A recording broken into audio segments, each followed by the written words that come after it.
विद्वत ब्राह्मण कभी नहीं कहते कि तुम नहा कर आओ, विद्वान ब्राह्मण कहेंगे तुम स्नान कर आओ, क्योंकि नहाना सरल है, स्नान कठिन है। नहाने के लिए बाथरूम में जाना पड़ता है और स्नान के लिए कहीं जाना नहीं पड़ता, बस भीतर से आप पवित्र होना चाहिए, मन परमात्मा में लगा हुआ होना चाहिए, तो स्नान हो गया, ये स्नान हो गया। अगर नहाने से परमात्मा मिलता होता तो सबसे ज्यादा मछली और मगरमच्छ को मिलता,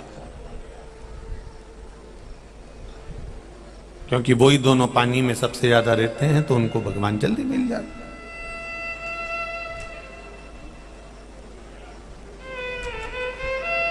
नहाना बहुत सरल है भाई।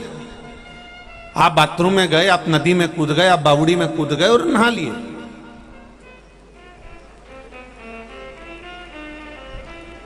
पर स्नान कठिन है।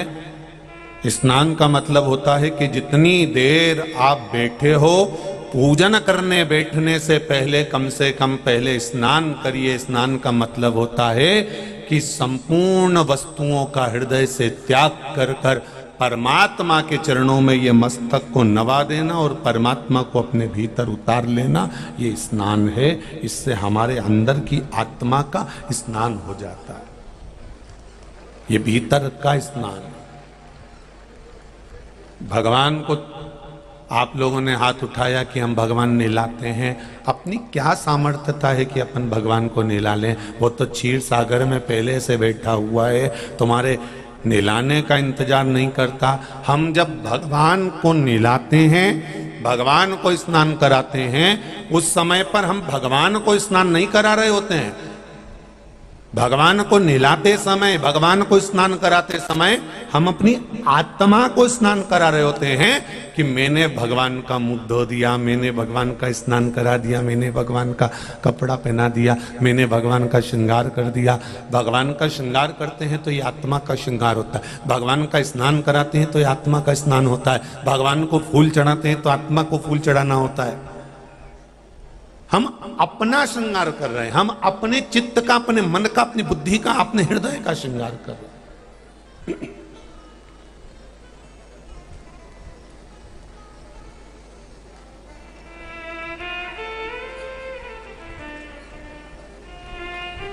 अग्नि जलाएगी, इधर सीमेंट का मकान बना हुआ है, कंक्रीट का पूरा, उसके अंदर रेत भरी है, और इधर लकड़ी का मकान बना है, उसमें लकड़ी भरी हुई है, उसके आगे भूसा भरा हुआ है, उसके आगे सामान भरा, और इससे जहां रेत भरी इससे भी आगे कपास भरा हुआ है। तो आगे क्या करेगी? आगे का काम है, वो जाएगी, सब दूर घूमेगी, जहां पर कचरा भरा होगा वहां सबसे पहले घुसेगी। अग्नि जहां कचरा भरा हुआ है, जहां भूसा भरा हुआ है, जहां कपास भरा हुआ है, जहां पर कबाड़ा भरा हुआ है, आग सबसे पहले वहां प्रवेश करती है और वहां आग लगाती है।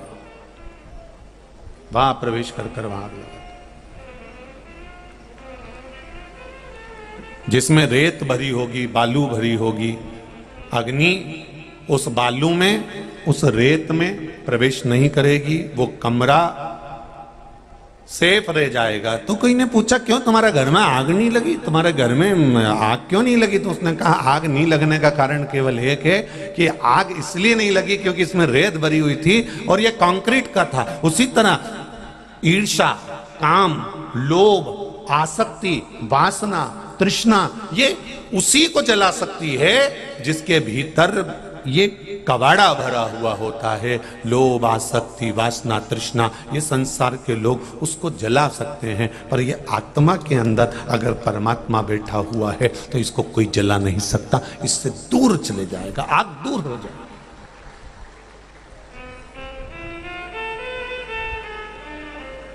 चार चीजों से स्मरण रहे, ये चार चीजों की रोकथाम जरूरी है। पहले नंबर पर आग है, दूसरे नंबर पर पाप है। पाप को भी रोकना बहुत जरूरी है। अगर बच्चे गलत काम कर रहे हैं, घर के लोग गलत काम कर रहे हैं, तो आपको रोकना पड़ेगा, बेटा नहीं ऐसा नहीं करना, देखो दादा ऐसा काम नहीं होना चाहिए, देखो ये गलत हो रहा है, देखो इसको समझो ये गलत हो रहा है, आगे चलकर दिक्कत आ सकती है, तकलीफ आ सकती है। पाप को रोकने का कर्म हमारा है।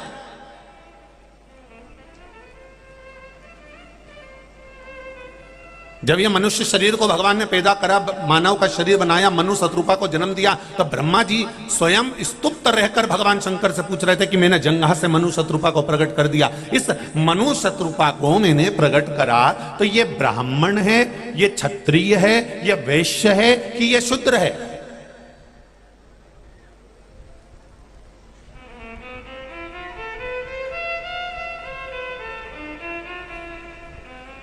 सृष्टि का निर्माण करा गया, पृथ्वी को बनाया गया, सृष्टि का निर्माण करा गया, तो पूछा कि ये मनु शत्रुपा मैंने बनाए, ये ब्राह्मण है, ये क्षत्रिय हैं, ये वैश्य हैं कि ये शूद्र हैं?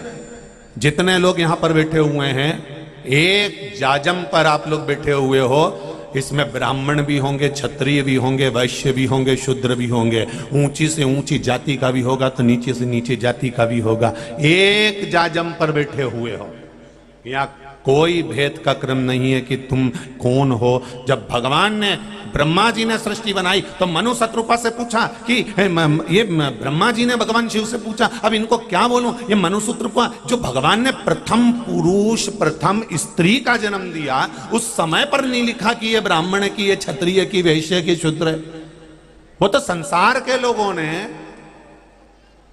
अपने को कोई श्रेष्ठ बना लिया, कोई, हाँ भगवान ने कहा मैंने चारों वर्ण इस मनुष्य के शरीर में दिए हैं। मनु शत्रुपा के शरीर में चारों वर्ण हैं, आप में, हम में चारों वर्ण हैं। जब एक नारी या एक पुरुष किसी को ज्ञान देता है, समझाता है, बच्चा भी अगर किसी को ज्ञान दे रहा है, समझा रहा है, कोई नारी, कोई पुरुष किसी को समझा रहा है, तो समझ लो कि वो ब्राह्मण बन गया। ठीक है, उसके बाद में अगर किसी ने कुछ कहा और इसने क्रोध करा और जाकर उसका विरोध करा, तो समझ लो ये क्षत्रिय बन गया। अब इस शरीर का पालन भी इसी को करना है, तो इसने कुछ कमाना चालू करा तो ये शरीर वैश्य बन गया। फिर इस शरीर की गंदगी भी कोई दूसरा थोड़ी ना साफ करेगा, इस शरीर की गंदगी भी ये शरीर ही साफ करेगा, तो इसको शूद्र बना दिया। इसी शरीर में ब्राह्मण है, इसी शरीर में क्षत्रिय है, इसी शरीर में वैश्य है, इसी शरीर में शूद्र है। चारों वर्ण एक ही शरीर के अंतर्गत आते हैं, कोई बड़ा नहीं, कोई छोटा नहीं होता। महाराज, अगर हम किसी को छोटा बताएं कि नहीं नहीं साहब ये इस जाति का है, नहीं साहब ये इस वर्ण का है, नहीं साहब ये है, तो ये हमारी सोच गलत है, ये हमारी बुद्धि, हमारा चित्त गलत है। एक छत्राणी मीराबाई ने गुरु भी बनाए, तो रविदास जी को बनाया जो चर्मकार थे, चमड़े का जूता बनाते थे, और मीराबाई को लोग चिढ़ाते थे, अरे ओ मीरा तेरी बुद्धि फिर गई, अरे ओ मीरा तेरा ध्यान कहां गया, तेरी बुद्धि कहां गई, तेरा चित्त कहां गया।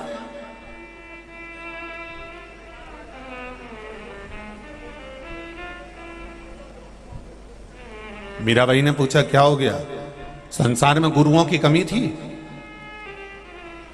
कोई सतयुग थोड़ी ना चल रहा है, कोई त्रेता युग थोड़ी ना चल रहा है, कोई द्वापर युग थोड़ी ना कर चल रहा है, कलयुग चल रहा है। कलयुग, यहाँ किलो के भाव में तोल लो तो इतना गुरु मिल जाएगा। और तू गुरु भी बनाई तो वो चमड़कार को, चमड़े का जूता बनाने वाले को, तुझे कोई दूसरा गुरु नहीं मिला। मीरा, और अगर तूने गुरु बनाया है मीरा, तो एक काम कर, तेरे गुरु जी का आश्रम तू गंगा जी के तट पर बना दे, गंगा जी के घाट पर गुरु रहे तो अच्छा है। मीराबाई गुरु जी के पास गई, रोती, आंख में आंसू भरा था। गुरु जी पहचान गए आज मीरा की दशा ठीक नहीं। गुरु गुरु होता है।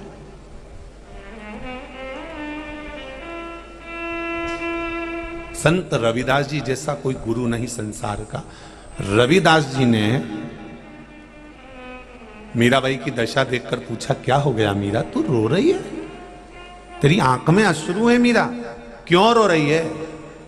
जिसका गुरु बलवान होता है, जिसका गुरु प्रबल होता है, जिसका गुरु प्रखर होता है, उसको रोना नहीं पड़ता मीरा, और तू रो रही है।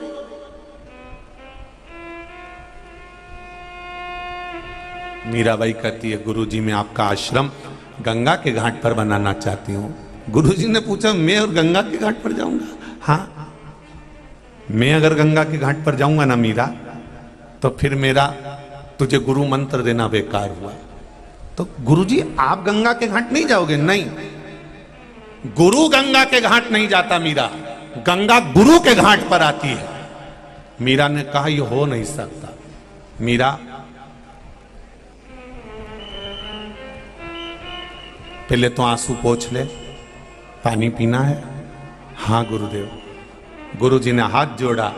जिस बर्तन में गुरुजी चमड़ा धो रहे थे, चमड़े को साफ कर रहे थे गुरुजी, उसी बर्तन का हाथ जोड़कर कहा, जिसमें मैं चमड़ा धोता हूं इस कठोते में, गंगा मैया कुछ कृपा कर दो, मीरा को प्यास लगी है। हीरे की चूड़ी जड़ा हुआ हाथ कठोते से बाहर निकल आया, उसमें एक सोने का पात्र था, मीराबाई को दिया। मीरा ले पानी पी ले। मीरा ने पूछा यह हाथ किसका है? भगवान कहते हैं देख मीरा, मैंने तुझे कहा था कि गुरु गंगा के घाट नहीं जाता, गंगा को गुरु के घाट पर आना पड़ता है, ये गुरु का घाट। ये दुनिया की दृष्टि है, ये चर्मकार है,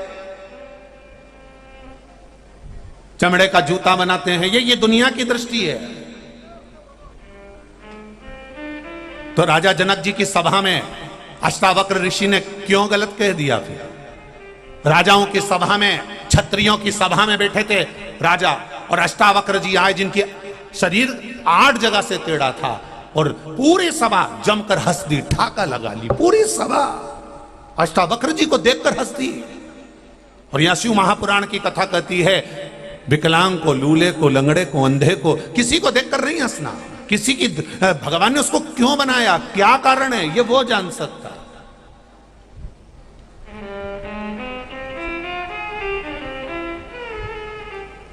गरुड़ पुराण तो यहां तक कहती है साहब, किसी विकलांग को, किसी लूले को, किसी लंगड़े को, किसी अंधे को, किसी बहरे को, किसी ऐसे व्यक्ति को देखकर यदि हंसा जाए तो शिव महापुराण की कथा कहती है कि अगला जन्म हमारा वही की वही होता है जो इसको मिला हुआ है। और ना हो विश्वास तो ये महाभारत के चरित्र को देख लो कि एक सुंदर युवराज राजा मृगा करने के लिए गया और सामने उसको देखा उसने कि बहुत से बदक हैं, बड़ा सुंदर बदक है। तो राजा ने कहा इस बदक के बच्चों को पकड़ कर लाओ, और बदक के बच्चों को पकड़ने गए तो बदक ने आक्रमण कर दिया, बच्चों को पकड़ने नहीं दिया। युवराज ने कहा कि बदक पकड़ के नहीं लाए बच्चे, इन बदक के बच्चे क्यों नहीं पकड़े, इन बदक के बच्चों को पकड़ के लाओ। कहा साहब कोई बड़ा बदक है ना, उसका पिता, उसकी मां, वो आक्रमण कर रही है, तो एक काम करो ना, पहले बड़े बदक को पकड़ो। तो बड़े बदक को पकड़ा, और बड़े बदक को पकड़ने के बाद राजा ने पूछा अब इसका क्या करा जाए, अगर यह इसके बच्चों को पकड़ता हुआ देखेगा तो फिर आक्रमण करेगा, तो क्या करा जाए, इसको इसके बच्चे नहीं दिखना चाहिए। तो राजा युवराज कहता है बमूल का कांटा तोड़कर लाओ, इसको दिखना ही बंद कर देता हूं। और बमूल का कांटा तोड़कर लेकर आए और वह बदक की आंखों को फोड़ दिया, रक्त निकलने लगा, उसके बच्चों को युवराज ने पकड़ लिया। मसला दुखी हुआ, बदक तो मर गया, पर राजा तूने जिसकी आंख फोड़ी थी अब तू भी अपनी दशा के लिए तैयार हो जा। वही युवराज महाभारत का धृतराष्ट्र बना है, वही युवराज। कर्म की गति बड़ी विचित्र है, भोगना तो पड़ता है, कर्म करो ये भोगना है। मीरा तुम मुझे देखकर रो, अब नहीं रोऊंगी गुरुजी, अब मैं मुझे एक बड़ोरे अभिमान की गुरु मेरो समर्थ है, अब रोना खत्म। अब दुनिया भले उंगली उठाए, दुनिया भले पक्षपात करे, दुनिया भले कहे कि ये ब्राह्मण, ये क्षत्रिय, ये वैश्य, ये शूद्र है, दुनिया भले कहे, अब नहीं रोऊंगी मैं। और मीराबाई रोना बंद। गुरु रविदास जी ने मीरा को एक ज्ञान बड़ा प्रबल दिया था। मैं मंदसौर वालों से भी कहूंगा कि मीराबाई के इस ज्ञान को अपनी बुद्धि में बिठा कर रखना।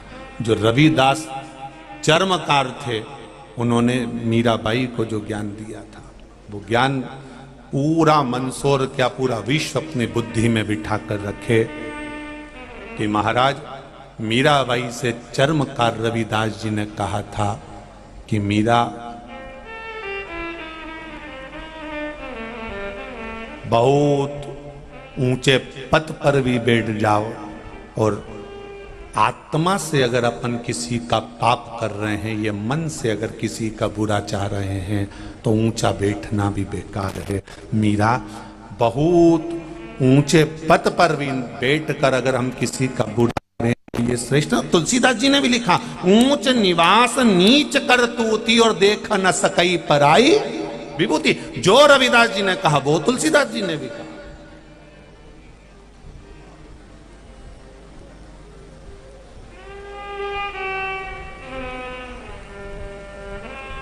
एक पत्र अरुण जी श्रीवास्तव मंदसौर से हैं, कहीं बैठे हो तो खड़े हो जाएं भले। उन्होंने एक पत्र लिखा था जो कक्ष में है हमारे पास में, एक पुष्टे के ऊपर लिखकर भेजा है कि गुरुदेव आपने व्याख्यान करा कि मृत्यु के समय पर जब कोई मरता है, एक व्याख्यान हमने करा था, फूल फेंका जाता है, मखाना फेंका जाता है, पैसा फेंका जाता है, और क्या कहा जाता है? जम के बोलो जरा, राम नाम सत्य। तो प्रश्न किया है अरुण जी श्रीवास्तव जी आपने, अगर कहीं बैठे हो तो हमारा स्मरण अगर कर सुन रहे हो तो आप जरूर सुनिएगा। आपका प्रश्न है कि राम नाम सत्य है, ये सबसे पहली बार कहां और कब बोला गया?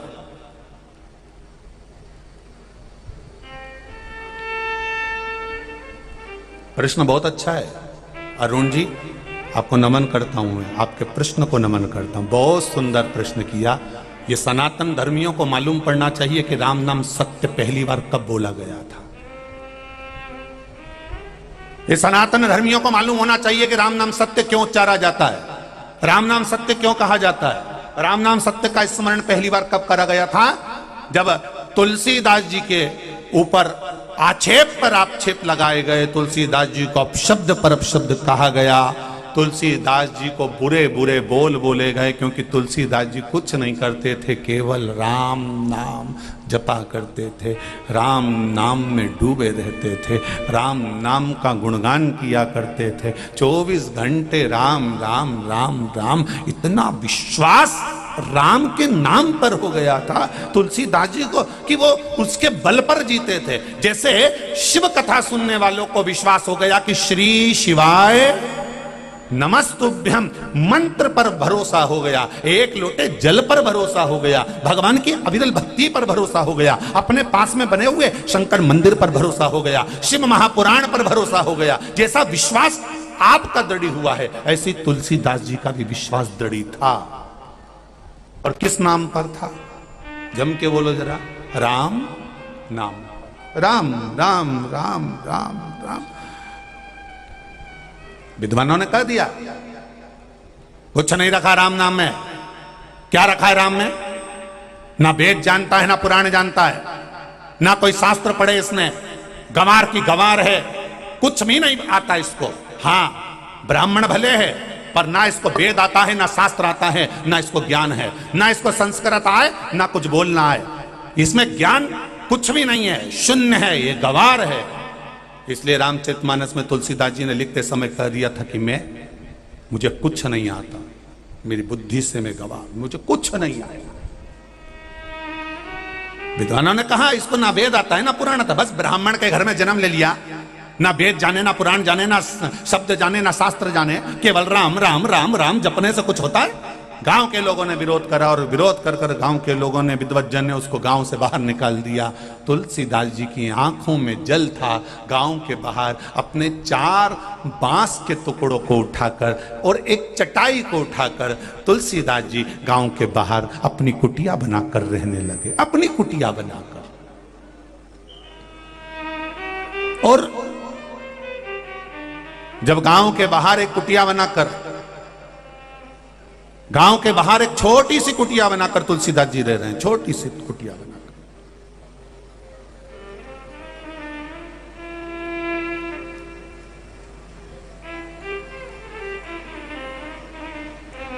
अब बैठे जप रहे राम राम राम राम राम राम राम कहते रहो जब तक घट में प्राण, कबहू तो दीन दयाल की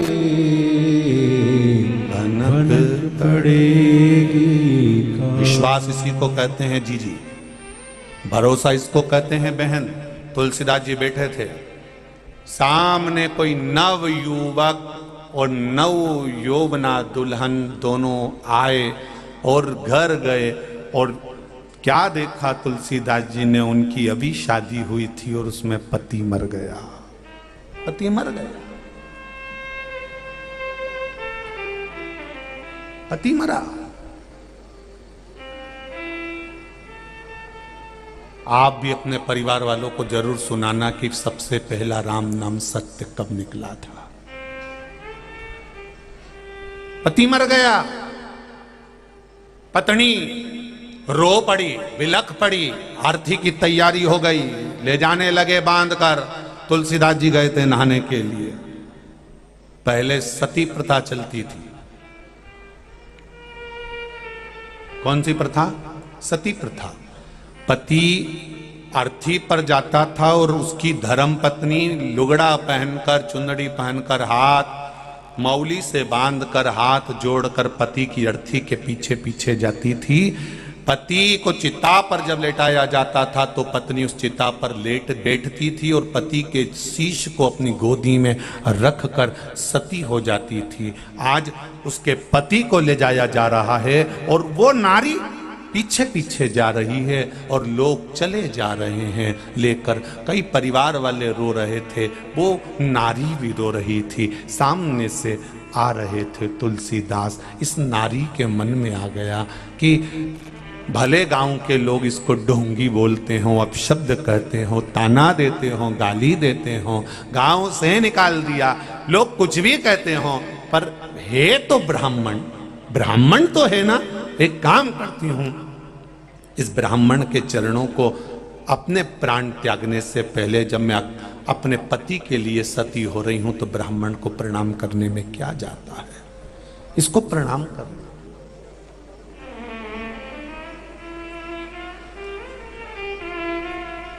वो नारी प्रणाम करने तुलसीदास जी के पास गई। तुलसीदास जी ने आशीर्वाद दे दिया, अखंड सौभाग्यवती भव, अखंड सौभाग्यवती भव। अब तो जितने गांव के लोग थे, जितने विद्वत जन थे, सब उखड़ गए। बताओ इस अंधे को ये नहीं दिख रहा किसका पति मर गया? ये वेद पढ़े, ये शास्त्र पढ़ा है, राम राम राम राम करता रहता है। तू भी झूठा, तेरा राम भी झूठा। देख, उसका पति मरा हुआ पड़ा है अर्थी पर। तू भी झूठा, तेरा राम भी झूठा। तुलसीदास जी मुस्कुरा कर कहते हैं, भैया विद्वज्जन, गांव के लोगों से निवेदन है, मुझे झूठा कह लो, मुझे गालियां दे लो, चलेगा, पर मेरे राम को झूठा मत कहो। अरे झूठा है तेरा राम और तू भी झूठा है। अंधा हो गया, दिखता नहीं उसका पति मर गया, अर्थी पर बंधा हुआ है, मर गया वो। ये सती होने जा रही है पीछे पीछे, और तू उसको आशीर्वाद दे रहा अखंड सौभाग्यवती होने का। अगर वेद पढ़े होते, शास्त्र पढ़ा होता तो तुझे ज्ञात होता। मूर्खों जैसी बात करता है तू विद्वान नहीं है। भैया मुझे कुछ भी कहो, पर मेरे राम को झूठा, तेरा राम भी झूठा है और तू भी झूठा है। उसने कहा, अगर मेरा राम झूठा है तो आप एक निवेदन स्वीकार करो, 2 क्षण के लिए इस अर्थी को नीचे रख दो।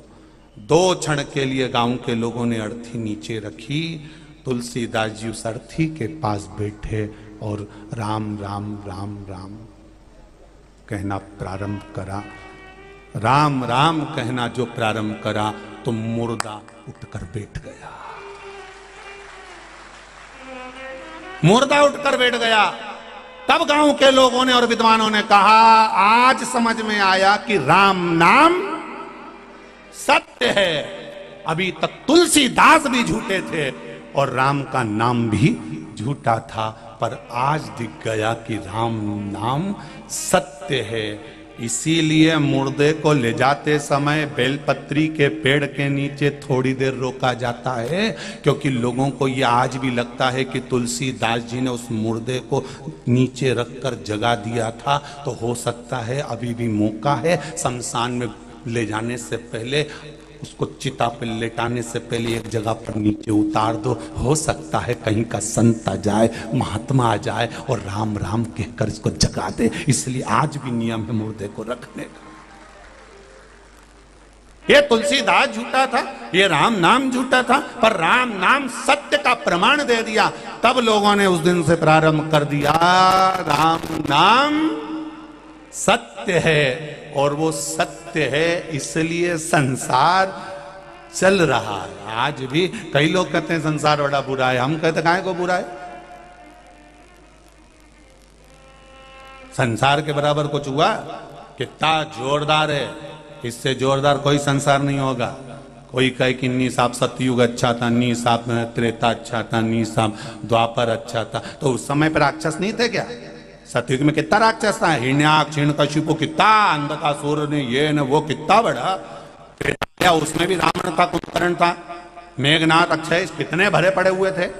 देखो रामायण में एक से बढ़कर एक मिलेंगे। तो द्वापर में नहीं थे क्या? कंस, पूतना, कितना तृणावत, अगासुर, बकासुर, कितना पड़ा हुआ है, ढेर सारा। तो कलयुग, तो क्या कलयुग तो फिर भी ठीक है, इतने राक्षस नहीं है अभी भी, और थोड़े बहुत हैं तो वो चलेगा, और ये अच्छी क्वालिटी के नहीं है, कोई टेंशन वाली बात नहीं। उस समय क्वालिटी के इनको प्रमाण पत्र मिलता था कि ये कंस है, राक्षस है। रावण को प्रमाण पत्र मिला था कि ये राक्षस है, मेघनाथ को मिला था कि राक्षस का पुत्र है। पर आज के जमाने में राक्षस को प्रमाण पत्र नहीं मिलता, इसलिए पहचान नहीं हो पाती कि ये राक्षस है कि नहीं, इसके साथ पार्टनरशिप करूं कि नहीं करूं, इसके साथ मैं काम करूं कि नहीं करूं। जब ये तुम्हारे साथ गलत करता है तब समझ में आता है राक्षस ने हमारा पूरा निपटा ही दिया। तब समझ में आया, तो अब उसको प्रमाण पत्र तुम्हारी ओर से मिला कि ये राक्षस है, इन्हें हमारे साथ पार्टनरशिप करी थी और ये आधे से ज्यादा हमारा सामान, हमारी प्रॉपर्टी सब निपटा ही गया और मुझे रोड पे लाके छोड़ दिया। तब समझ में आया कि ये प्रमाण पत्र अब मिला इसको।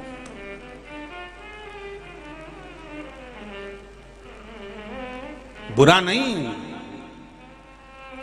ये कलयुग बुरा नहीं है, कलयुग के बराबर तो कोई सा युग भी नहीं हुआ कि भगवान का भजन करो। कलयुग केवल नाम आधारा और सुमर सुमर नर उतरहि पारा। कलयुग में है ही क्या, तुम भगवान का नाम लो, भगवत भजन करो। श्री शिवाय नमस्तुभ्यम। अपने मंत्र जाप में तल्लीन रहो, अपने मंत्र जाप में डूबे रहो। कोई कुछ भी कहे, तुम अलमस्त होकर भगवत भजन करो। राम के नाम में सत्यता छुपी हुई है, परमात्मा के नाम में सत्यता छुपी हुई है। तुम कृष्ण कहोगे, उसके नाम में सत्यता छुपी हुई है। तुम दत्त कहोगे, उनके नाम में सत्यता छुपी है। तुम शिव कहोगे, उनके नाम में सत्यता छुपी हुई है। बस उसको प्रकट कर रहा है, उसको जाना है। बच्चे पूछे, अरुण श्रीवास्तव जी आपका जो प्रश्न था उसका उत्तर है ये। राम नाम सत्य पहली बार बोला था जब मुर्दे को भी जगा दिया गया।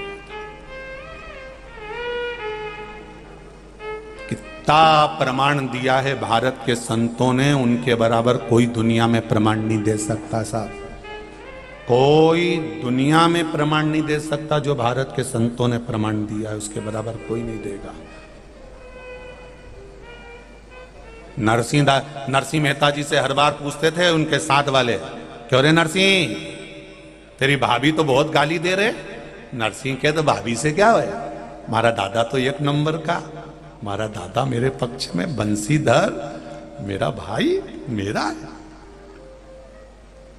तो भाभी तो तेरे को अपशब्द बोले, बोलवा दो, बात तो रूखी रोटी दे देन दो। तो फिर उस घर में क्यों रोए, किसके भरोसे पे रह रहा उस घर में?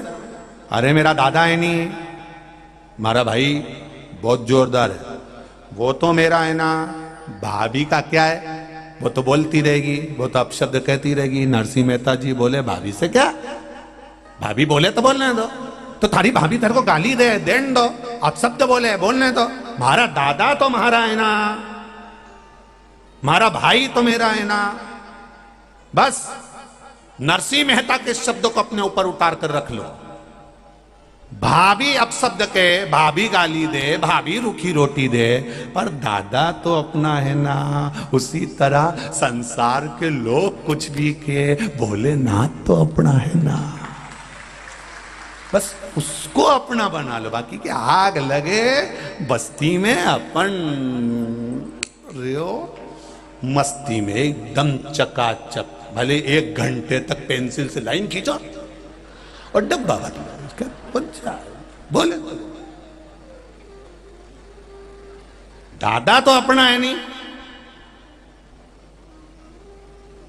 बस बहुत उतना। भाभी तो तेरे को गाली दे तो हमने कहीं करना गा भाभी से, भाई तो दूसरे घर की आई है। बोलो सही बात है कि नहीं है?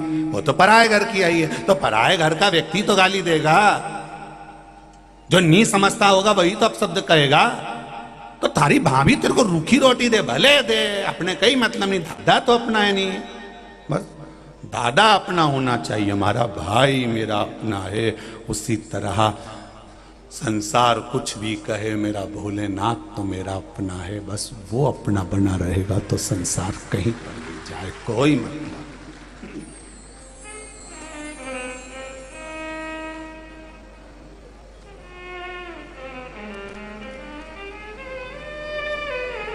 बस वो मेरे भोले तेरा सहारा है,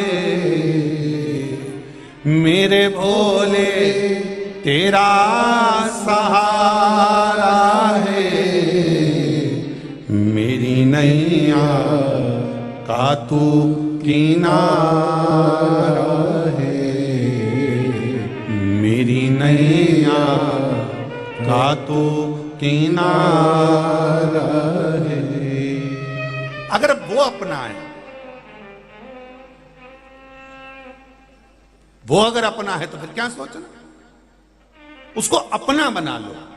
शिव महापुराण की कथा कह रही है, आग पाप भी बढ़ रहा है तो उसको रोकने का प्रयास करिए। 4 लोग अगर कुछ गलत कर रहे हैं तो प्रयास, एक बार बोलने का प्रयास करो। मंदोदरी बार बार अपने पति को सलाह देती थी और अच्छी देती थी, बहुत अच्छी सलाह देती है। मंदोदरी ने जो सलाह दी रावण को, रावण की आदत बुरी थी कि वो मंदोदरी की सलाह नहीं मानता था और दूसरे सलाहकारों से सलाह लेता था। हम इस व्यासपीठ से एक बात कहना चाहेंगे, आप अपनी जिंदगी में जब आगे बढ़ रहे हो तो एक निवेदन है कि अच्छा सलाहकार रखो। सलाहकार अगर अच्छा होगा तो तुमको तुम्हारे लक्ष्य तक पहुंचा देगा। तुम कई राजनीति के गुण तत्व को देखना, कई राजनीति के लोगों को देखना, इनके शिव शंकर जपो देवारा, भोले बाबा जपो तेरी माला, भोला सब दुख काटो मारो, ओ भोला सब दुख काटो मारो। भगवान शिव की कथा कह रही है, सलाहकार श्रेष्ठ हो, आड़ी टेढ़ी सलाह देने वाले नहीं हो। लंकाधिपति रावण के उस सभा में जितने बैठे थे तो लंकाधिपति रावण ने सामने प्रश्न रख दिया कि राम जी से युद्ध लड़ना ठीक रहेगा कि नहीं रहेगा। ये सलाह मांगी है लंकाधिपति रावण ने।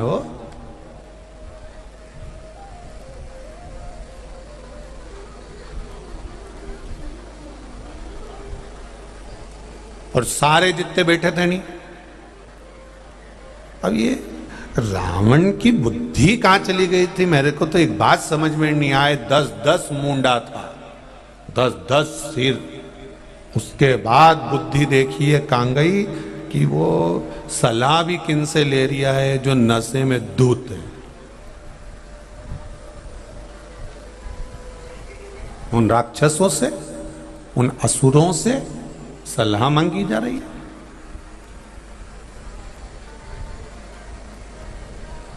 अब बोलो रे बोलो। उनकी सेना बड़ी भारी है, बंदर लोग साथ में है, सारे बानर सेना है। इतने में जितने बेटे थे नहीं सलाह देने वाले, उन्होंने कहा काहे को टेंशन लेते हो महाराज, ये सारे बंदर तो हमारे सवेरे मॉर्निंग का नाश्ता है, इनको तो हम निपटा जाएंगे, ककड़ी भुट्टे की तरह सबको चीर फाड़ के खा जाए। ये तो हमारे सवेरे का नाश्ता है, एक नहीं बचेगा सवेरे। आन दो जरा इनको युद्ध के मैदान में, एक नहीं बचेगा। तुम्हें डरने की जरूरत नहीं है, तुम तो बढ़िया युद्ध लड़ो और विजय अपनी होगी निश्चित है।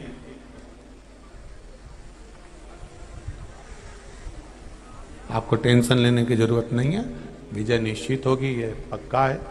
और निश्चितता है कि आप जीतेंगे। और अब बताओ, इन नशे में धुत से इनसे सलाह मांगी, और वो बेचारी मंदोदरी रोज कह रही है कि सीता जी को छोड़िया मत, युद्ध लड़ो। आपसे निवेदन कर रही हूं, पूरा परिवार नष्ट हो जाएगा। कितनी सलाह दी मंदोदरी ने, कितनी सलाह दी, पर मंदोदरी की सलाह को कोई मानने को तैयार ही नहीं था।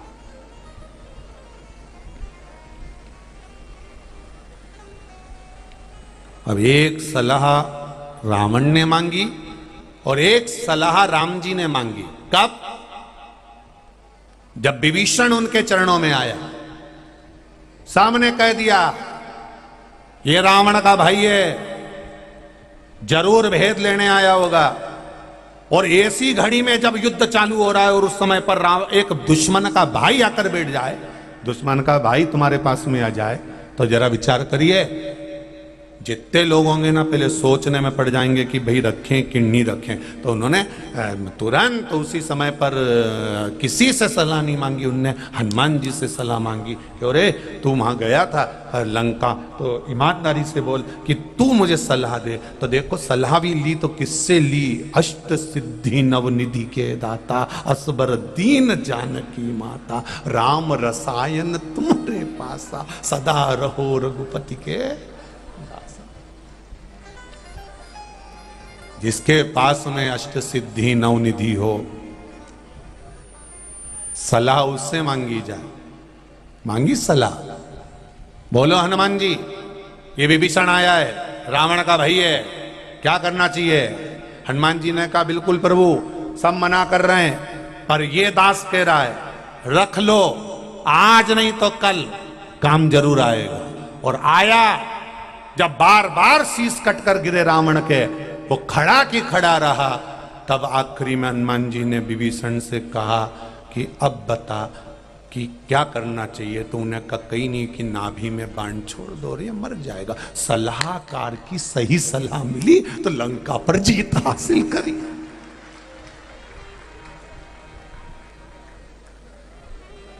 कितने जोरदार सलाहकार, और कोई कम सलाहकार बक्से बंद है, ये कोई कम सलाहकार। अब फिर सलाह, एक जगह और राम जी ने सलाह मांगी थी। कब? जब समुद्र को सुखाने की बारी आ गई, ये तो मानने को तैयार नहीं है, उठाया धनुष। तब जामवंत से सलाह मांगी है, जामवंत तुम बताओ ये समुद्र का क्या करें, युद्ध करें इससे, छोड़ दूं एक बाण, अभी सुखा देता हूं, 2 मिनट में सब नष्ट हो जाएगा। तब जामवंत ने कहा नहीं नाथ, नहीं नहीं, हाथ जोड़कर बैठिए, प्रार्थना करिए, जो आनंद झुकने में है वो आनंद कहीं नहीं मिलेगा। आप तो मार दोगे, समुद्र को सुखा दोगे, पर इसमें जो जीव जंतु रहते हैं तड़प तड़प के मर जाएंगे। आप कृपालु दयालु हो, कहाँ इससे झगड़ा करने चले मूर्खों से, छोटी छोटी बात में कई झगड़ा करने जाओ इनसे, इसलिए हाथ जोड़ के बैठ जाओ। तो उन्होंने हाथ जोड़ लिया, हाथ जोड़ा, तब समुद्र को लगा कि नी साहब इतना विनम्र तो कोई नहीं मिल सकता जितनी विनम्रता दिखी है। तो हाथ जोड़ के बैठा है तो समुद्र ने भी कह दिया अब रास्ता दे देता हूं, नल नील पत्थर छोड़ेंगे और ये तैरते जाएंगे और तुम पार उतर जाओ। सलाहकार अच्छा होगा तो मंजिल तक पहुंच जाओ। और आज के जमाने में जितने भी सलाहकार मिलते हैं सब जोरदार मिलते हैं। कौन? उसने ऐसा बोला, छोड़ जमाती मैं भी थारे साथ और ले दो चार को साथ, अब भी चल हमारे साथ गाड़ी पे बैठ के, अब भी निपटा क्या है देख तू, अब भी और गए और उनने उपद्रव मचाना चालू कर दिया, ने तोड़ फोड़ करी, ने उके दो चार मार भी दिया, ने मुंडा से खून भी बहने लगा। ने इन सलाहकारों के कहने में आ गया बेचारा, ने दो चार 5-10 मिनट का गुस्सा करा और सलाहकार के कहने में आके बाकी का सब तो मोटरसाइकिल से भगी गया और ने ई के थाने में पटकी दिया। अब 10 साल नहीं निकल पाया वो 10 मिनट के गुस्से के चक्कर में। सलाहकार ठीक होना चाहिए।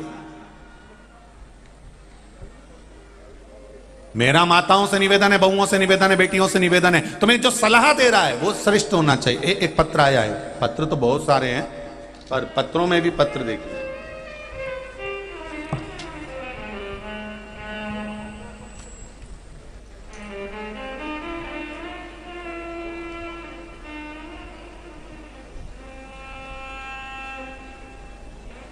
सोनू कुंवर मंदसौर से 30 किलोमीटर दूर प्रतापगढ़ से हूं।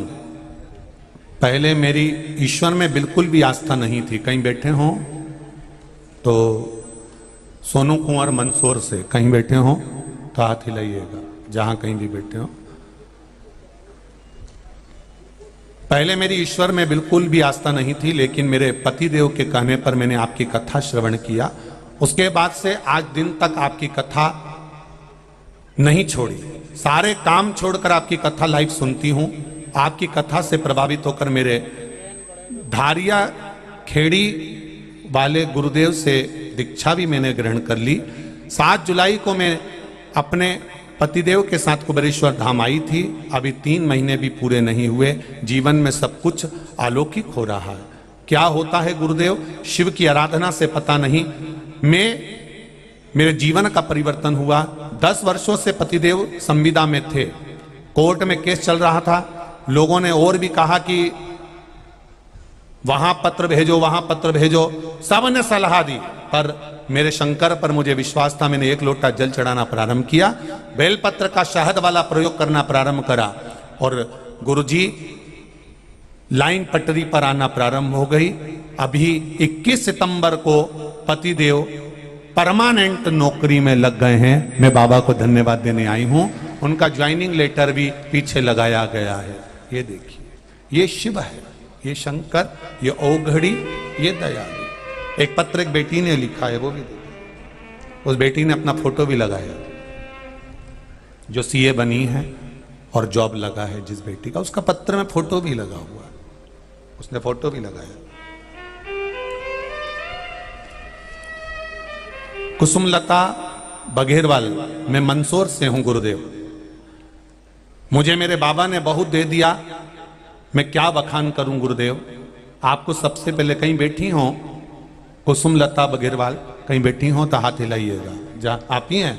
श्री शिवाय नमस्ते। बाबा की कृपा से मेरी बेटी सीए बन गई और सीए तो बनी, उसका फोटो भी भेज रही हूं। जो सीए की डिग्री भेजी है उसका फोटो भी उन्होंने लगाया है।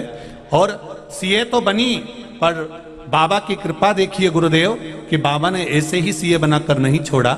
मेरे बाबा ने 2021 मई में मेरी बेटी को सीए बनाया और उसके बाद में 1 लोटा जल का प्रमाण क्या है, आईसीआईसीआई बैंक में भोपाल में मेरी बेटी मैनेजर पोस्ट पर सर्विस में लग गई। ये शिव है। बैठिए, हर हर महादेव। बैठिए बैठिए। एक पत्र और आया है, वो भी देख लीजिए। धर्म राजेश्वर मंदिर महादेव से ये हैं।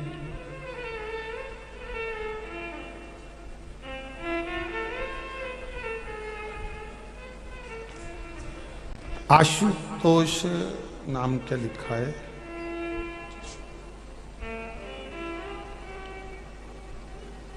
धर्म राजेश्वर की पावन नगरी चंदवासा मध्य प्रदेश से हैं ये। उनने भी पत्र में लिखा है श्री शिवाय नमस्तुभ्यं चरणों को कोटि प्रणाम। संकल्प लिया था महादेव के चरणों में पशुपति व्रत करना प्रारंभ करा। 5 पशुपति व्रत मेरी सरकारी नौकरी के लिए मैंने करा था। सरकारी नौकरी लगा देना ये मेरे बाबा से कहकर मैंने पशुपति व्रत प्रारंभ करा। बाबा की कृपा से ऐसी कृपा हुई कि 2 पशुपति व्रत करने पर ही बाबा ने मेरी इच्छा पूरी कर दी और मेरी सरकारी जॉब लग गई। ये शिव कृपा है, ये शंकर की उदारता, शंकर की करुणा, ये शिव है। तेरी कृपा बिना न हिले एक भी अणु, लेते हैं श्वास तेरी कृपा से तनो तनो। बखान क्या करूं मैं राखों के ढेर का, चपटी बबूत में खजाना कुबेर का। आप विश्वास लेकर बैठे हो, सही जगह पर बैठे हो।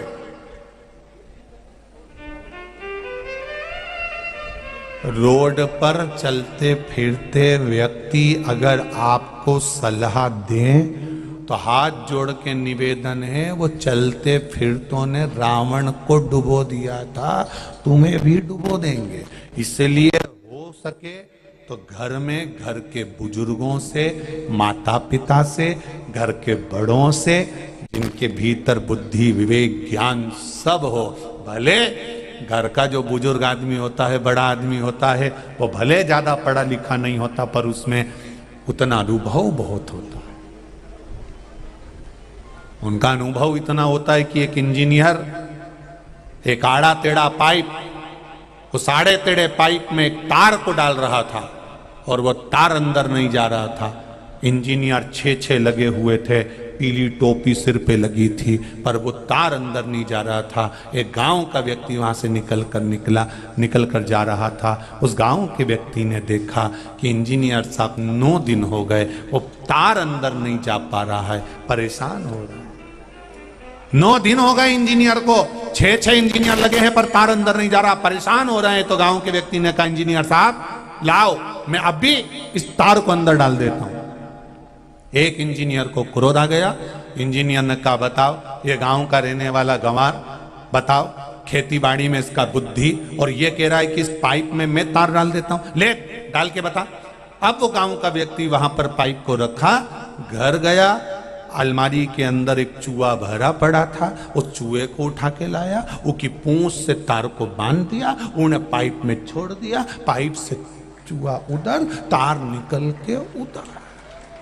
तो कई बार ऐसा नहीं है कि हमारे घर के लोग विद्वान नहीं है, हमारे घर के बुजुर्ग, माता पिता, घर का बड़ा वृद्ध, गांव का कोई बुजुर्ग हो, गांव का कोई बड़ा हो, वृद्ध हो, अपने नगर का मंदसौर का कोई बयो हो, वृद्ध हो, उसका आदर करिए, सम्मान करिए, सत्कार करिए और ध्यान रखिए कभी कभी सलाह उनसे लेकर जाना। रोड पर सलाह नहीं मिल सकती, रोड पे तो फालतू की सलाह मिलती है। हाँ उसका बुरा कर दे, हाँ उसका ऐसा कर दे, हाँ तू तो ऐसा कर दे, कहीं कर लेगा वो, तू तो कर ले, जा तू तो बैठ, ऐसी फालतू की सलाह लोग देते हैं। पर घर के लोग जब सलाह देते हैं, बेटा उसने बुरा कर दिया ना, कोई बात नहीं, गाली दी ना, कोई बात नहीं, समय आएगा ना जवाब परमात्मा देगा, तू काहे को टेंशन ले छोरा।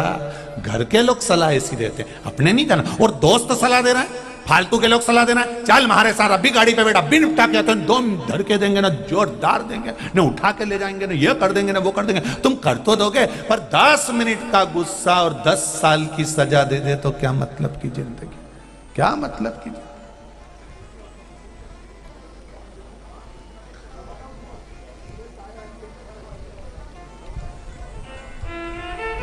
क्या मतलब कैसा जीवन।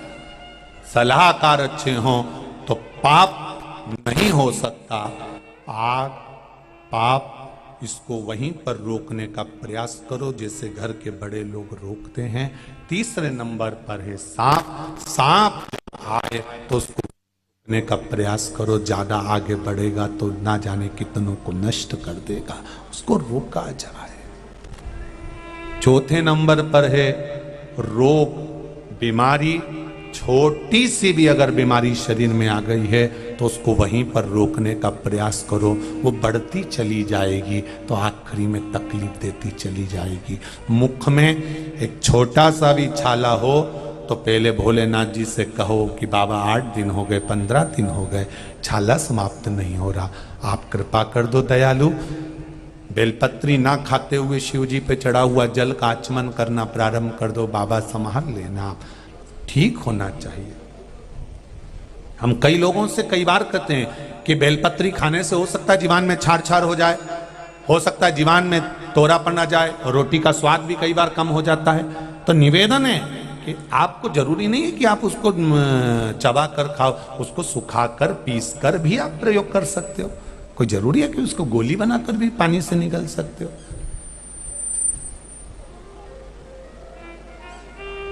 भाई कैसे ना कैसे उसको निगलना तो है। कई लोग कह रहे थे, अभी कल की बात है, कोई कह रहा था गुरुजी वो जब हम नीचे गए मिलने तो कोई हम वापिस आने लगे तो कोई कर गुरुजी एक बात बताओ, ऊपर जो खड़े थे वो कहे कि गुरुजी आप कथा में इतने सारे दृष्टांत बोलते हो, इतनी सारी बातें बोलते हो, ये कथा में बोलना जरूरी है? हाँ, क्यों नहीं जरूरी है? डॉक्टर ने लिखा कि 2 गोली सवेरे खाओ ने 2 गोली शाम के खाओ। तो तुम क्या करोगे बोलो? खाओगे कि नहीं खाओगे? अरे बोलो तो जी हो, खाओगे ना? तो डॉक्टर ने उसमें लिखा कि पानी के साथ खाओ, लिखा उसने। फिर तुमने क्या करा? यूं ही चबा चबा के खा गई। अरे बोलो तो जम के, कैप्सूल मुंह में रखा, चबा चबा के खा गई। नी क्या करा तुमने? तुमने कहा नी रे, डॉक्टर ने बोला गोली खाओ, पर पानी तुमने अपनी तरफ से जोड़ा है कि पानी से गोली खाऊंगी तो उतरी जाएगी। उसी तरह कथा में दृष्टांत जो बोले जाते हैं तुम्हें उतरी जाए, इसलिए बढ़ाकर बोले जाते हैं कि उतर जाए। नहीं तो गोली तो सीधी सीधी है, शिव पुराण तो सीधी सीधी है, कार्तिकेय का चरित्र है, गणेश जी का चरित्र है, पार्वती जी का चरित्र है, सीधी सीधी। पर मालूम है ये चबा के खाएगी तो नी इसके बस की है, इसको पानी से उतारना। ये जो कथा है नहीं, इसके थोड़ा सा दृष्टांत के माध्यम से, भजन के माध्यम से और अच्छी अच्छी बातों के माध्यम से पानी डालकर अंदर उतार दिया जाता है कि ये तुम्हारे अंदर उतरी जाए, तो तुम घरे जाओ तब तुम्हारा रोग मिट जाए। तुम घर जाके कह दो, ए छोरा कहीं नहीं 6 दिन कथा का निकली गया। और आप सबसे निवेदन है, आज कथा का 6ठा दिन है, कल कथा दिन में नहीं होगी, कल कथा सुबह 9 बजे से 12 बजे तक होगी। और 9 बजे से 12 बजे तक होने के बाद में आस्था चैनल पर, टीवी पर, मोबाइल पर कथा दोपहर में 2 बजे ही आएगी। पर मंदसौर में कथा इस कॉलेज ग्राउंड में कितनी बजे होगी?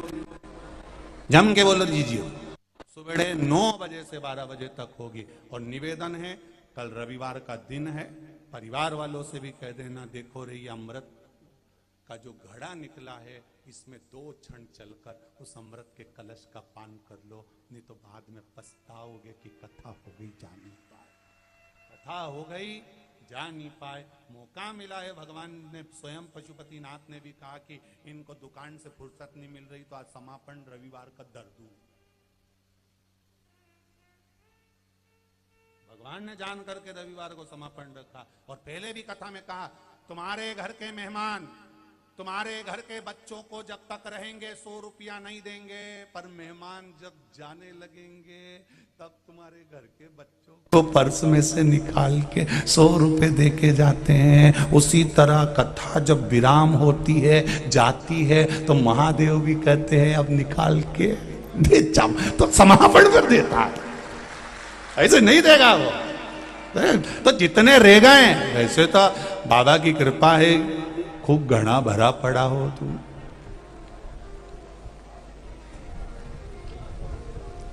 पूरे मंदसौर में जितने मोबाइल खोलो सब में भीड़ की फोटो मिले, और लोग भी इतने चतुर, मां डिवाइडर पे खड़े हो जाओ, वहीं से बनाता रहे, वहीं से सब एक दूसरे के। पर यह जरूर है कि पशुपतिनाथ की कृपा, आप लोगों का, मंदसौर वासियों, आपका प्रेम, आपका स्नेह, इस भूमि की धन्यता है कि यहाँ इतनी संख्या में लोग पधारे और बाबा की कृपा यहाँ पर बरसी है। रेलवे स्टेशन पर देखो तो अपार भीड़, आस्था चैनल वालों के पास में यहाँ के स्टेशन के अगर फोटो हो तो अवश्य डालिएगा। अपार भीड़, अपार। बसों में देखो तो अपार भीड़, गाड़ियों को देखो तो अपार। आपका विश्वास, ना किसी ने कुछ दिया ना लिया। कल कथा विराम हो जाएगी, आप अपने घर, हम अपने घर। पर इन पत्रों में ये आज धर दिए रे वापिस इन पत्रों में। और भी है ढेर, और झोला में भरा है, देना मेरे।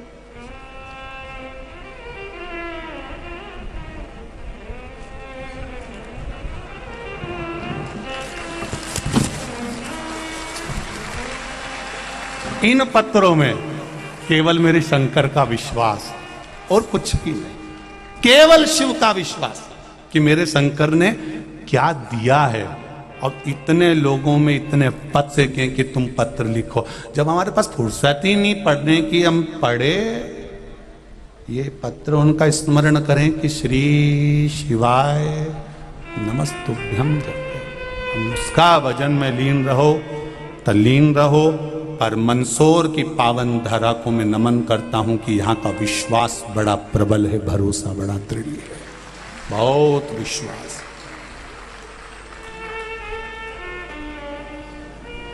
विश्वास में कोई कमी नहीं इनके, कि भरोसा बड़ा प्रबल है। यहाँ के जो आसपास के गांव के जो लोग पधारे, इनकी भक्ति, और मंदसौर की जो जनमानस ने, सेठ हों, दुकानदार हों, व्यापारी हों, उन्होंने कोई पोहा भंडारा चला रहा है, कोई पानी पिला रहा है, कोई चाय पिला रहा, कुछ ना कुछ सबकी सेवा में। और ये सेवा भारती ने, कल हवा तेज चली, पानी तेज गिरा, शाम के समय पर सामने के टेंट पूरे की पूरे नीचे हो गए, पर सेवा भारती के एक एक सेवक ने आगे बढ़कर रात में ही सब कंप्लीट कर फिर सुबह की तैयारी कर दी।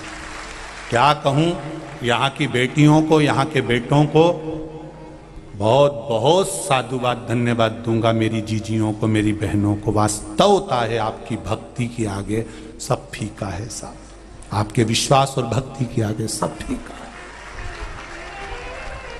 सारे रिकॉर्ड जनमानस के तोड़ दिए। हम सोचे थे इंदौर में पब्लिक ज्यादा, कोई बोले देपालपुर में ज्यादा, कोई बोले अशोक नगर में ज्यादा। अशोक नगर से ज्यादा तुम यहाँ भर गए रे दादा, गजब। तो क्या पता तुम लोग कंपटीशन कर रहे हो कि क्या कर रहे हो, ये समझ में नहीं आता।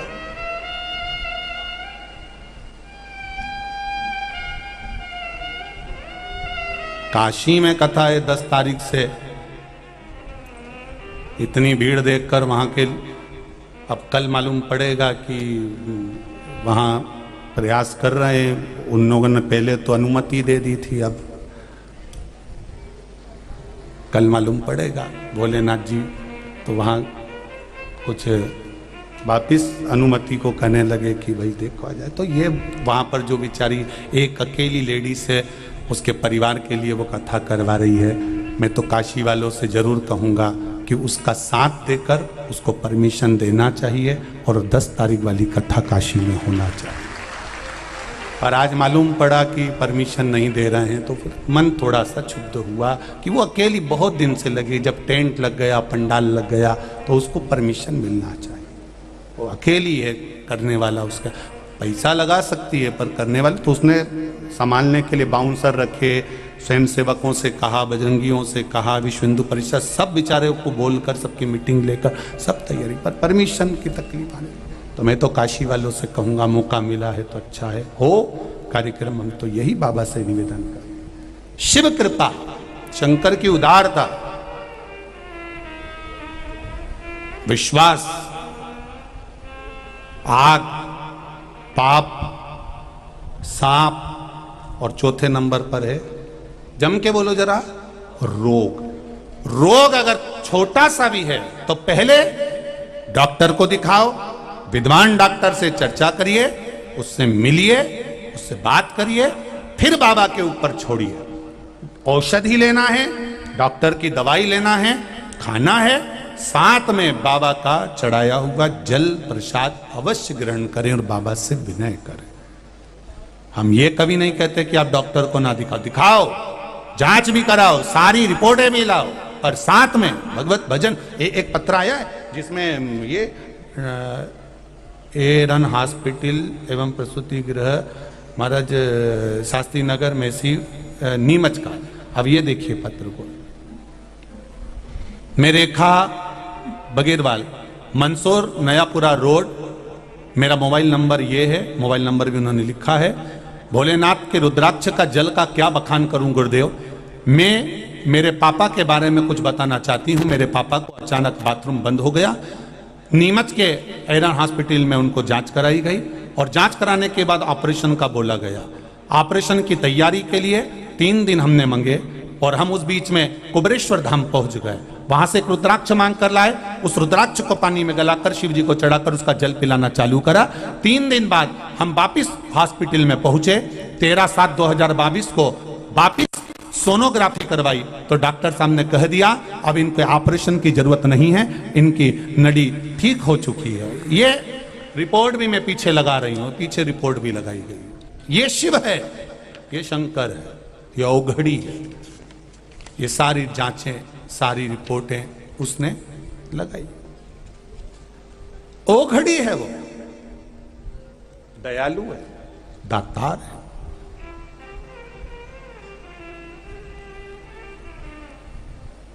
अब जांच कराइए, डॉक्टर को दिखाइए, औषधि लीजिए डॉक्टर को बताकर। और धन्यवाद दूंगा ऐसे डॉक्टरों को जो बाद में कह देते हैं कि आपको ऑपरेशन की जरूरत नहीं है, सही निर्णय बताते हैं डॉक्टर। और बाद में उन्होंने कहा, ऐसे डॉक्टरों को भी धन्यवाद है कि फालतू का पैसा बर्बाद नहीं करने देते और जीवन सबका अच्छा हो, सर्वे भवन्तु सुखिनः, ये भाव लेकर हमारा डॉक्टर औषधि प्रदान करते। ऐसे डॉक्टरों को भी धन्यवाद। साधुवाद। आप औषधि लो, रोग छोटा सा है उसको बड़ा मत होने दो। रोग छोटा है उसको दबाने का प्रयास करिए, उसको समाप्त करने का प्रयास करिए। रोग को थामिए, आग को थामिए, पाप को थामिए, सांप को थामिए, उसको रोकने का प्रयास करिए। अगर बढ़ेगा तो नष्ट कर देगा।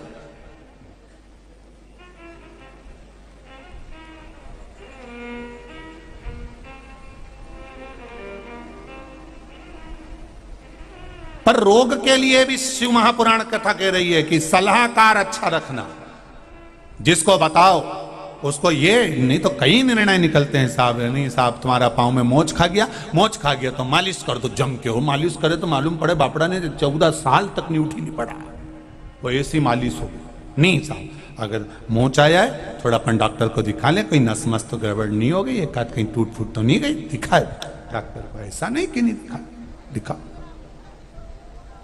शिव पुराण कर रही है, भगवान शंकर की कथा कर रही है। ये 4 से अगर हम ध्यान लगाकर उसको रोकने का प्रयास करेंगे तो हमारे जीवन की सार्थकता होगी। आगे वर्णन आया पाप कर्म को रोकने का प्रयास, जो वर्णन किया गया। माता पार्वती जी ने जो अपने पुत्र को कहा षडानंद कार्तिकेय को कि जाओ और तुम जाकर तारकासुर का संहार कर दो। तारकासुर के 3 बेटे थे, तारकाक्ष, विदुम्माली और कमलाक्ष।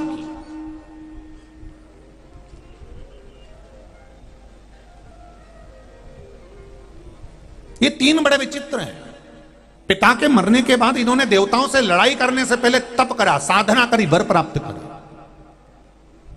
चतुरता देखिए इनकी, विद्वत्ता देखिए इनकी। इनकी विद्वत्ता कितनी प्रबल होगी कि युद्ध करने से पहले ये तप कर रहे हैं और भगवान से वर प्राप्त कर रहे हैं। इन राक्षसों से हमको भी सीखना चाहिए कि हम जिस कार्य में उतर रहे हैं पहले उसका पूरा ज्ञान हमको होना चाहिए।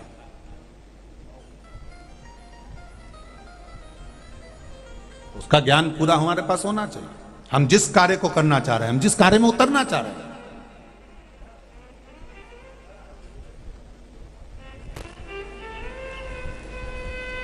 कई लोगों की आदत रहती है, उसको मालूम ना सालूम और उतर ही गया। वो तो प्रवेश कर गया, वो तो आ गया, पर ज्ञात हो उसको, ज्ञान हो उसको। और जब उसको ज्ञान होगा इस चीज का कि मैं जिस चीज कर रहा हूं ये गलत है कि सही, उसका भान उसके जीवन में होना चाहिए। एक शेर और एक कुत्ता, तुम कुत्ते को लकड़ी से मारना,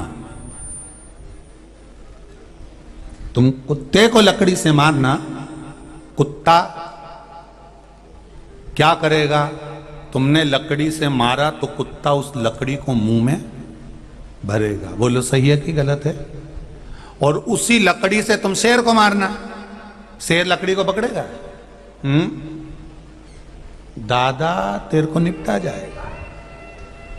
शेर और कुत्ते में अंतर यह है, कुत्ते को लकड़ी से मारोगे तो कुत्ता लकड़ी को मुख से पकड़ेगा, और शेर को लकड़ी से मारोगे तो शेर लकड़ी को नहीं तुम पर झपटेगा, तुमको पकड़ेगा। उसी तरह हमें शेर जैसी जिंदगी जीना है, हमें मूल को पकड़ना है, लकड़ी को नहीं।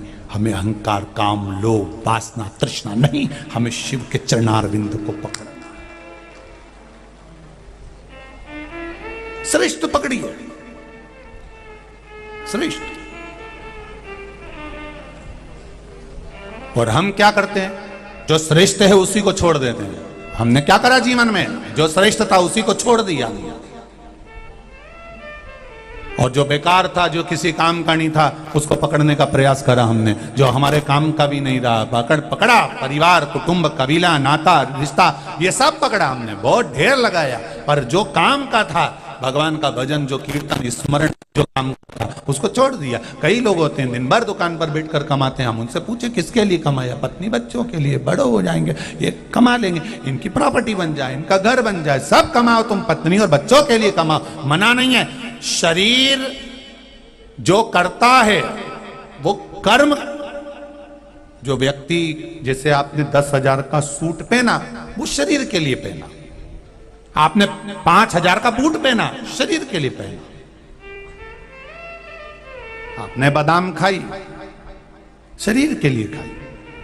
आपने चश्मा लगाया, शरीर के लिए लगाया। आपने इत्र लगाया, शरीर के लिए लगाया। आपने आत्मा के लिए क्या करा? ये तो सब पैसा कमाया शरीर के लिए, खाया शरीर के लिए, पहना शरीर के लिए, साबुन से नहाए 20 रुपए 50 रुपए के पेयर से, तुम नहा लिए लक्ष्य से, अधिकाधिक साबुनों से, ये शरीर के लिए नहाए। तुमने आत्मा के लिए क्या करा? मूल चीज वो है। अभी तक तुमने जो बादाम खाई वो शरीर के लिए, किशमिश खाई शरीर के लिए, एसी के रूम में सोए शरीर के लिए, डनलप का गद्दा शरीर के लिए, आत्मा के लिए क्या करा? तब तुम अब मंदसौर वाले छाती ठोक कर कह सकते हैं हमने आत्मा के लिए शिव महापुराण की कथा सुनी। यह आत्म कल्याण का विषय है, हमने आत्मा के लिए सुनी है। ये साड़ी, ये वस्त्र, ये आभूषण, ये रतन, ये माणिक, ये मोती, ये सब शरीर के हैं। पर जो कथा, भजन, कीर्तन, मंत्र जाप, नाम जाप, ये सब आत्मा का विषय, ये आत्म कल्याण का विषय। भगवान मेरे इस जीवन का कल्याण ना जाने कब होगा, जिससे सुख शांति मिला करती वह ज्ञान ना जाने कब होगा। भगवान मेरे इस जीवन का कल्याण ना जाने कब होगा। ना जाने इस जीवन का कल्याण कब हो महाराज। तब स्मरण रहे, तारकासुर के 3 बेटे तारकाक्ष, विदुम्माली, कमलाक्ष की ने युद्ध करा देवताओं से। उससे पहले उन्होंने तप करा, पहले उसको समझा कि सही क्या है। आप अपनी जिंदगी को समझो कि अपने आत्म कल्याण के लिए सही क्या है, शरीर के लिए सही क्या है।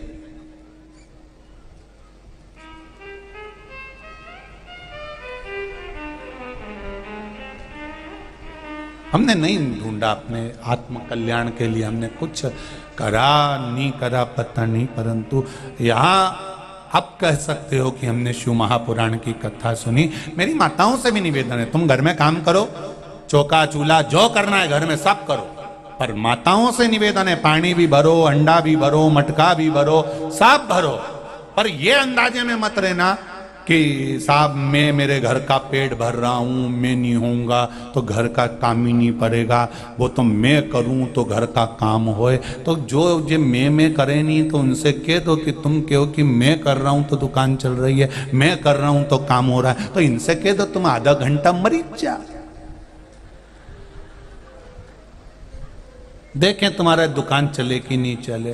तुम्हारे मरने के 10 दिन बाद, 10 दिन भी जाने तो आजकल तो लोग तीसरे के दिन ही सब पूरे परिवार के साथ जाके उठावना करेंगे और दुकान खोल देंगे। ये वहां उठाएंगे और इधर शटर उठाएंगे, ये कैसी बात कही। अब इनसे क्या हो कि वो बेचारा वो तो कितना कहता था कि हमारे मैं घर चला रहा हूं, मैं परिवार चला रहा हूं, मैं कुटुंब चला रहा हूं। अरे रहने दो जी, पेट भरने वाला केवल एक है जो माता के गर्भ में भी रहकर पेट भरता है, तो तुम्हारे जन्म के बाद मरते मरते तक तुम्हारा पेट भरता है, वो केवल मेरा महादेव है, इसके सिवा कुछ नहीं। तो क्या हम तो पेट भरते हैं? तो भरते ऐसे तुम हेड पंप से, कुएं से हंडा भर लो, बाल्टी भर लो, डब्बा भर लो, तो इसको कोई भरना क्या? अगर इतना भरने की जवाबदारी कि मैंने मटका भरा, मैं भर सकता हूं, तो तुम्हारे काका जी में अगर दम हो तो तालाब भर के बता दे मंदसौर का। नहीं, इतनी दमदारी से कहे कि नहीं मैं मटका भरा, मैं पानी भरा, मैं हूं, मैं पेट भर रहा हूं, मैं ये कर रहा हूं, तो भर सकते हो तो भरो, ये तालाब भर दो, एक तालाब तुम में हो दम तो भर के बता जाओ। लो कोई तालाब भरा है, तो जब तालाब नहीं भरा है तो किसी का पेट तुझसे भरा है, वो तो भोलेनाथ ने लिख के भेजा है तो भरा रहा है, नहीं तो किसकी सामर्थ्यता, कौन किसका भर दे, कौन की सामर्थ्यता कोई भरे। भोलेनाथ दया करना, मैं तेरे भरोसे मेरे बाबा दया करना, मैं तेरे भरोसे हूँ। ना घर के भरोसे हूँ, ना परिवार के भरोसे ना घर के भरोसे हूँ, ना परिवार के भरोसे हूँ। मेरे बाबा दया करना, मैं तेरे भरोसे हूँ। मेरे बाबा दया करना, मैं तेरे भरोसे हूँ। कभी मत कहो कि मैं कर रहा हूं, कोई तुम्हारी सामर्थ्यता नहीं है, हमारी सामर्थ्यता है। ना सियोर वाले महाराज पंडित प्रदीप मिश्रा की सामर्थ्यता है कि वो शिव पुराण बाज दे, ना किसी समिति की सामर्थ्यता है कि वो करा ले, और ना किसी की सामर्थ्यता है कि कोई सुन ले। कराने वाला भी शिव है, करने वाला भी शिव है, और सुनने वाला भी शिव है, इसके सिवाय कुछ नहीं। केवल शंकर, उसके सिवाय कुछ नहीं।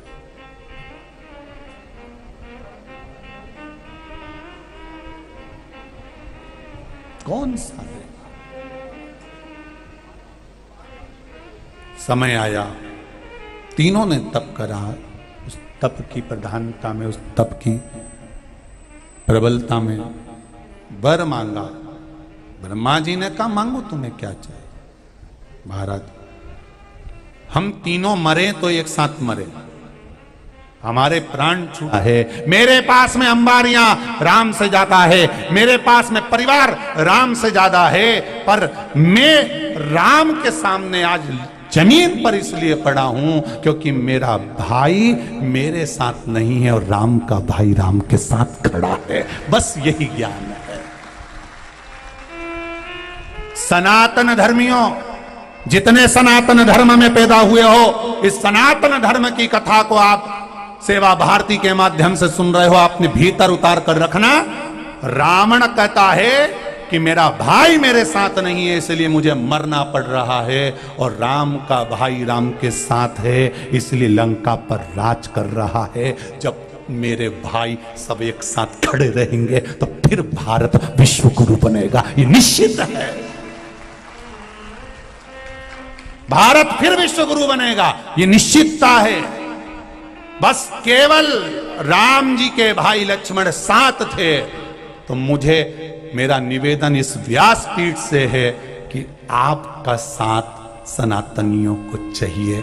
हम ब्राह्मण क्षत्रिय वैश्य शूद्र में ना बटें, हम हिंदू एक हो जाएं, सनातनी एक हो जाए, बस बहुत हो गया। एक होइए। कहने वाले कहते रहेंगे, अकल देने वाले अकल देते रहेंगे। बहुत सारे मिलेंगे संसार में।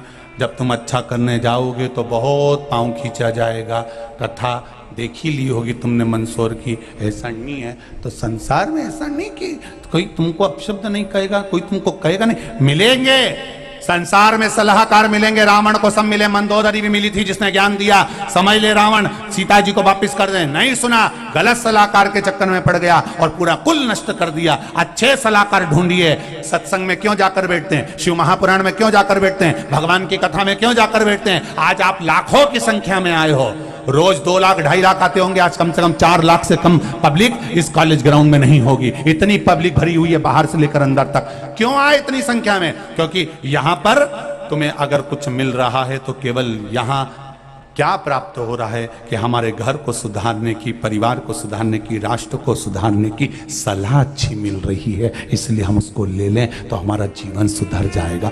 सारी समस्या का हल एक लोटा जल, एक लोटा जल चढ़ाना हम सीख गए तो हमारा घर। और बोलो री जीजियों, इतने पत्र अगर आए हैं तो मेरा विश्वास कहता है आपने भी जब से जल चढ़ाना चालू करा होगा, आपके दुख बाबा ने धीरे धीरे काटना प्रारंभ करे होंगे। आप दिल से अगर चढ़ा रहे हो तो वो काटेगा।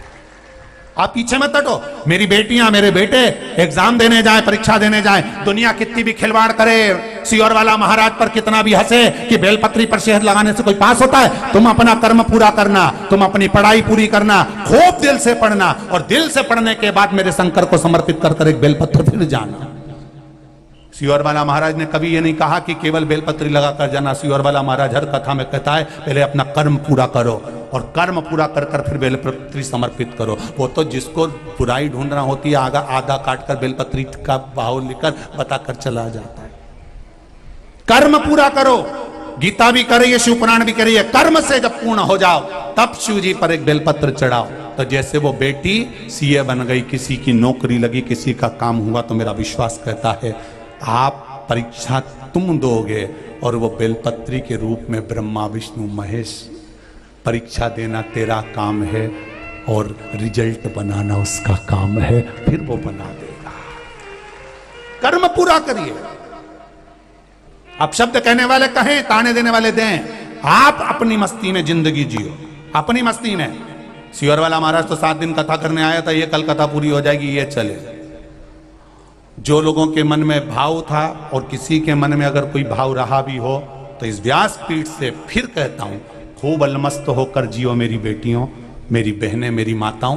इस वाणी से अगर किसी को चोट लगी हो, बड़ों को, बच्चों को, जन्म लिए बेटे को भी इस वाणी से अगर चोट लगी हो, तो मंदसौर की नगर में मैं किसी को चोट पहुंचाने नहीं, मेरे पशुपतिनाथ को कथा सुनाने आया था। केवल मेरा पशुपतिनाथ को मुझे कथा सुनाना थी।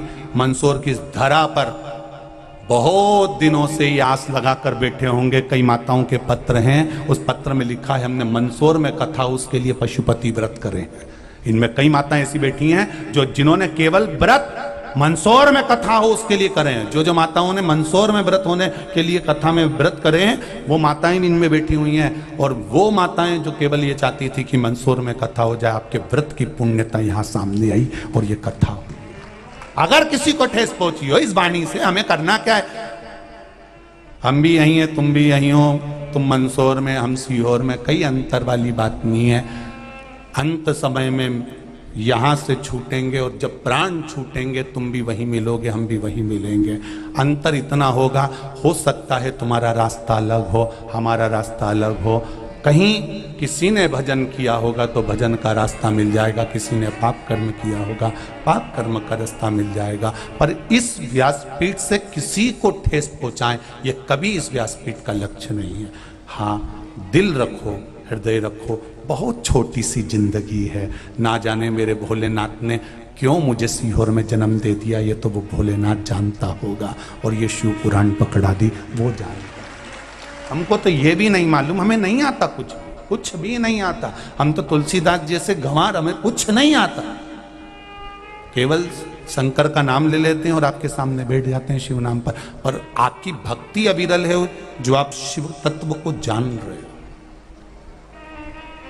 शिव तत्व को जान रहे हो, इसको पहचानो।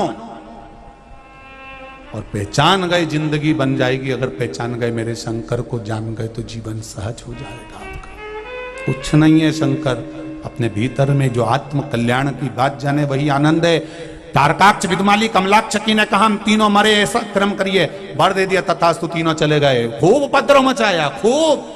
शंकर भगवान के पास खबर गई ये तीनों का संहार करना है। शिव जी ने कहा इनको मारने के लिए एक काम हो सकता है, 33 कोटि देवताओं को पशु बनना पड़ेगा। जरा विचार करो शंकर जी की कथा पर कि देवताओं के उद्धार के लिए, देवताओं के उत्थान के लिए, संसार के उद्धार के लिए 33 कोटि देवी देवताओं को पशु बना दिया। अगर कोई आपसे कह दे जरा सी बात व्यासपीठ से बोल दो तो तुम लोगों को बुरा लग जाए। अब बताओ, शंकर भगवान ने इंद्र, देवी देवता, भगवान विष्णु, ब्रह्मा, 33 कोटि देवी देवताओं को पशु बना दिया। सब पशु बन जाओ, बनो पशु। तो कहा हम पशु? हाँ, कोई ने संशय उत्पन्न नहीं करा, कोई ने संशय नहीं, किसी को संशय नहीं हुआ कि हमें पशु शंकर भगवान क्यों बना रहे हैं। तो ब्रह्मा जी ने पूछा हम पशु बनकर क्या करना है। ब्रह्मा जी से भगवान ने कहा तुम पशु बनो। 33 कोटि देवी देवता जब दौड़ते दौड़ते इन तीनों के नगर में जाएंगे, इनके महल में प्रवेश कर जाना, नगर में प्रवेश कर जाना, इनको भगाते भगाते एक जगह पर इकट्ठा कर लो।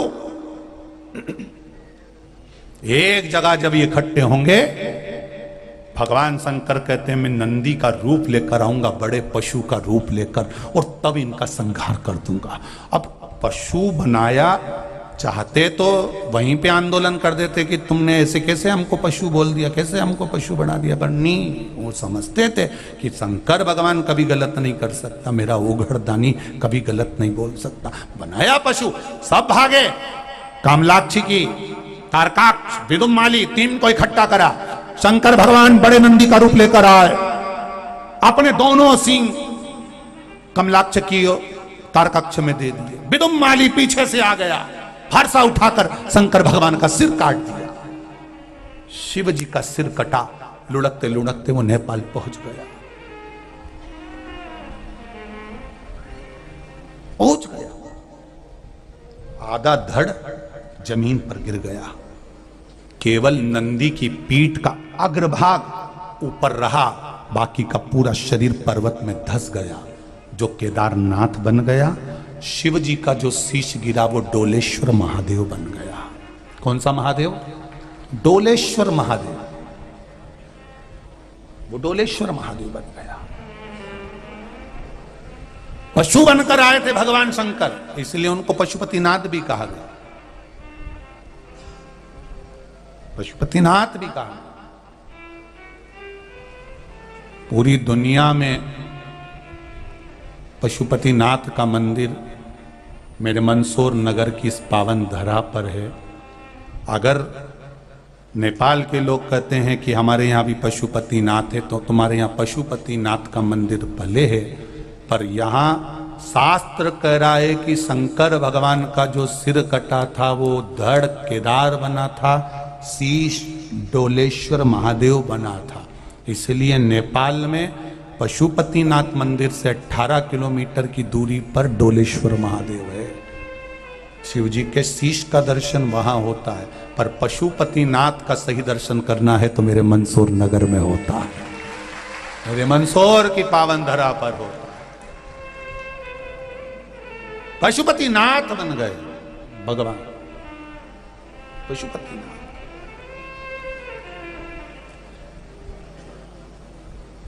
जाओ नेपाल डोलेश्वर का दर्शन करने के लिए, पशुपतिनाथ का दर्शन करने के लिए, पर यहां पशुपतिनाथ का जब दर्शन करने आओ, मंदसौर की पावन धरा पर शिवना के तट पर जब पहुंचो तो एक अलग सा अनुभव, एक अलग सा अनूठा आनंद प्राप्त होता है, अनूठा आनंद।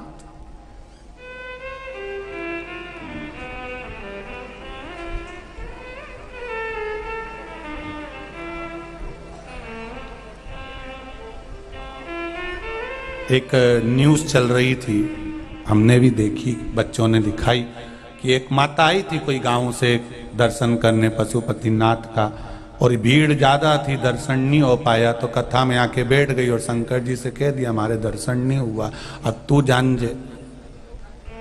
शंकर भगवान ने भी कहा ठीक है तू जा, कल फ्रिज खोल, वहीं मिलूंगा मैं। ये तो लोग भजन में भी तो गाए, तुम चंदा बनो तो मैं तारे बनो, आकाश में मिले ओ तेरे संग में रहूंगी ओ,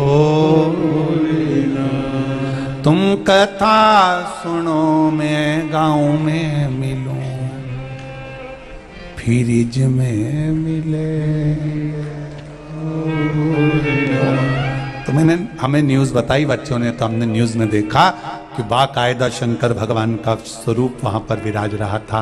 ये विश्वास ही है आपका, जो भगवान कण कण में हर जगह पर बैठा मिल जाता है, हर कंकर में शंकर है,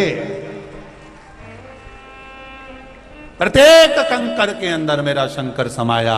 भगवान ने अपना असली स्वरूप लिया, त्रिशूल उठाया, तारकाक्ष कमलाक्षकी को मारा, विदुमन माली पीछे से आया, शिवजी ने पीछे का भाग विदुम माली को मारा, तीनों के प्राण छूट गए, देवताओं ने पुष्पों की वृष्टि करी, शिवजी का नाम हो गया पशुपतिनाथ भगवान की।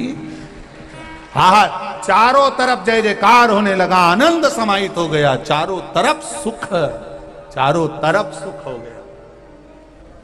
कहा पशुपतिनाथ, पशुपति अस्त्र, पशुपति साधना, पशुपति व्रत, इसका क्या विधान है? मेरी माताओं, कुछ व्रत हमारे शास्त्रों के लोगों ने छुपा कर रख दिए थे, वो शिव महापुराण के माध्यम से आपके पास पहुंचे हैं। जैसे श्री शिवाय नमस्तुभ्यम मंत्र शिव पुराण में लिखा हुआ है, इस मंत्र का जाप जो करता है, मात्र उसके मुख का दर्शन कर लो तो कोटि कोटि पाप समाप्त हो जाते हैं। ये शिव महापुराण में लिखा है। और वर्णन करा पशुपति व्रत का, जो नारी पुरुष, बेटा बेटी, युवान वृद्ध, जो शंकर भगवान का ये पशुपति व्रत किसी कामना से करते हैं, 5 व्रत का नियम है। शंकर भगवान का पहला व्रत जब करा जाता है, शिव जी से निवेदन कर कर पूजन की थाली में सारा पूर्ण सामग्री को लगाकर शिव जी को अभिषेक पूजन किया जाता है।